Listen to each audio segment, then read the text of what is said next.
सबसे ऊंची पहाड़ पर बैठ के शिवा के दर्शन के लिए कई सालों से कठोर तपस कर रहे हैं। ओम नमः शिवाय, ओम नमः शिवाय। ऐसे उनकी कठोर दीक्षा पर शिवा करुणा करते हैं और उद्भव महामुनि के सामने प्रकट होते हैं। ऋषि उद्भवा, ये सुनकर उद्भव महामुनि उनकी आंखें खोलते हैं। उनके आंखों के सामने रोशन सा एक अवतार देख उनको समझ आता है कि भगवान उनके सामने प्रकट हुए हैं।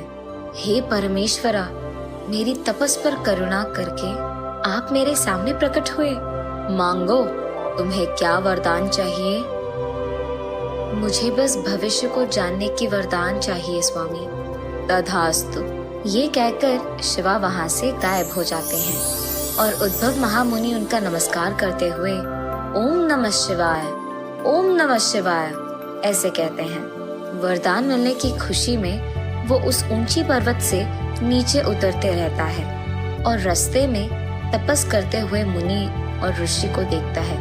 उनको देखते ही उद्भव मुनि को उनका भविष्य दिखता है। इसका मतलब वो वरदान काम कर रहा है। ये सोचकर वो उन पहाड़ों से नीचे उतरते रहता है। शाम के समय होने के कारण उन पर्वतों पे हवा बढ़ने लगती है। शाम का समय है और हवा भी तेजी से बढ़ रही है। इस समय में नीचे जाना अच्छा नहीं है। कल सुबह होने के बाद ही नीचे जाना अच्छा है।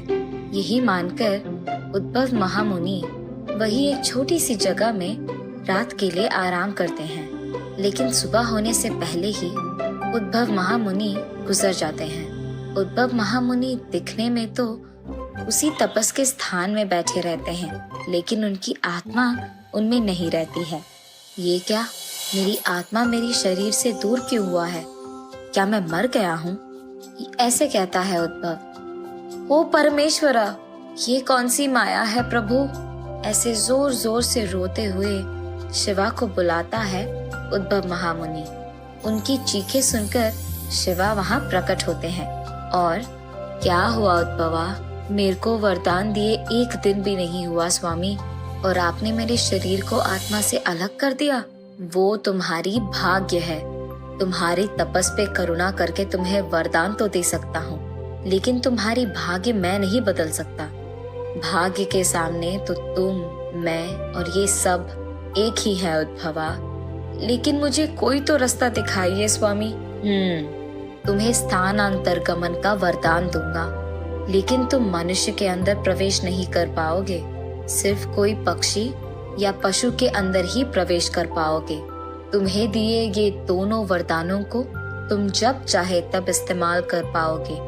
धन्योस्मि प्रभु, धन्योस्मि। ऐसे उसको वरदान देकर शिवा वहां से गायब हो जाते हैं।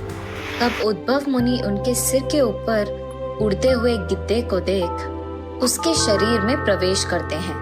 गिद्धे के शरीर में प्रवेश करने के बाद उद्भव मुनि ऐसे सोचते हैं, आहा, अब से मैं हवा में स्वतंत्रता से उड़ पाऊंगा। ऐसे सोचकर वो हवा में तेजी से चक्कर मारते रहते हैं। कुछ देर हवा में ऐसे तैरने के बाद नीचे मौजूद चूहे को देखते हैं। उसे देखते ही उद्भव मुनि को उस चूहे का भविष्य दिख जाता है। उसका भविष्य ये था कि वो इस मुनि का आहार बन जाएगा। अब मैं उस चूहे को कैसे खा पाऊंगा? ऐसे सोचते हैं। अरे रे, मैं खुद भूल गया, मैं तो गिद्धे के शरीर में मौजूद हूँ ना। गिद्धे का आहार तो चूहा ही है, इसीलिए मुझे ये शरीर नहीं चाहिए।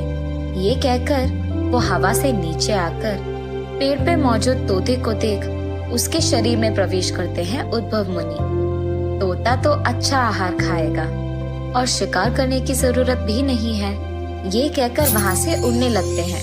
तोते के शरीर में मौजूद उद्भव महामुनि उड़ते उड़ते एक पेड़ पे बैठते हैं। उसके बाद वो इधर उधर देखने लगते हैं। तब उनके सामने एक बूढ़ी औरत दिखाई देती है। उस औरत को देखते ही उद्भव मुनि को उनका भविष्य नजर आता है और कुछ ही देर में उस बूढ़ी औरत के घर में चोर आने वाले हैं। ये उद्भव मुनि को दिख जाता है। अरे रे, बेचारी बूढ़ी औरत, कुछ भी करके इनकी सहायता करना होगा मुझे। ये फैसला करके उड़ते हुए उस औरत के पास जाकर उनसे ऐसे कहता है, मंगतायरू, कुछ ही देर में तुम्हारे घर में चोर आने वाले हैं। ये सुनकर मंगतायरू सिर्फ बातें सुनाई देने के कारण चारों ओर ढूंढने लगती है। कौन है जो बात कर रहा है? दिख क्यों नहीं रहे हो? ये लो मंगतायरू, तोता बात कर रहा हूँ। तोता कहाँ बात करती है? मुझे शिवा का वरदान मिला है, मैं एक ऋषि हूँ। अब तुम यहाँ क्यों आए हो? अब तुम्हारे घर में चोरी होने वाली है, तुम घर के अंदर जाकर सारे दरवाजे बंद कर दो। क्या? चोर? ऐसे कहकर वो डर के मारे अंदर जाकर सारे दरवाजे बंद कर देती है। कुछ ही देर में चोर वहाँ आकर उसके दरवाजे खड़खड़ाने लगते हैं, जोर से खड़खड़ाते हुए, ए बुढ़िया, दरवाजा खोल, ऐसे चिल्लाते हैं। बहुत देर तक खड़खड़ाने के बावजूद कोई ना दरवाजा खोलने पर वो चोर वहाँ से भाग जाते हैं। चोरों से उसको बचाने के लिए वो बुढ़िया, मुझे बचाने के लिए धन्यवाद तोता, हा हा हा हा हा, ऐसे हंसता है। ये लो, ये अनार खाओ, और तुम्हें जब भी किसी चीज की जरूरत पड़ी तो मेरे पास आओ, मैं दूंगी। वहाँ अनार खाकर उद्भव महामुनि वहाँ से उड़कर बाहर आ जाते हैं। ऐसे हवा में से नीचे लोगों का भविष्य देखते रहता है उद्भव मुनि। ऐसे हवा में तैरते हुए वो देखते हैं कि एक छोटा बच्चा उसके अपने कुत्ते को बेल्ट बांधकर उसे चलाते रहता है। उस बच्चे की भविष्य देख उद्भव मुनि उसके पास जाकर, सुनो बेटा, अब ये कुत्ता तुम्हें काटेगा, ये तो हमारी कुत्ता है, ये हमें नहीं काटेगा। और क्योंकि वो बच्चा खड़े रहता है, कुत्ता वही बैठ जाता है।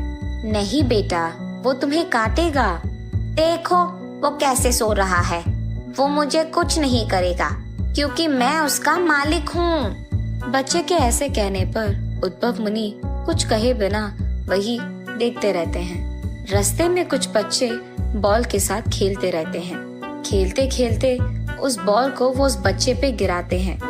अचानक बॉल को अपनी ओर आते हुए देख वो बच्चा एक कदम पीछे रखता है। बैठे हुए उस कुत्ते के पूंछ पे कदम रखने के कारण उसे गुस्सा आता है और वो उस बच्चे को काट देता है। वो बच्चा रोते रहता है।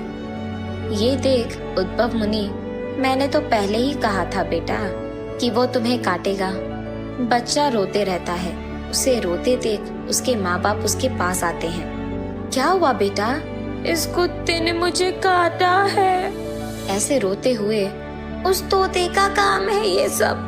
बच्चे की बातें सुनकर उसके माँ बाप उस तोते का पीछा करने लगते हैं, लेकिन तोते के रूप में मौजूद उद्भव मुनि वहाँ से बचकर हवा में उड़ने लगता है।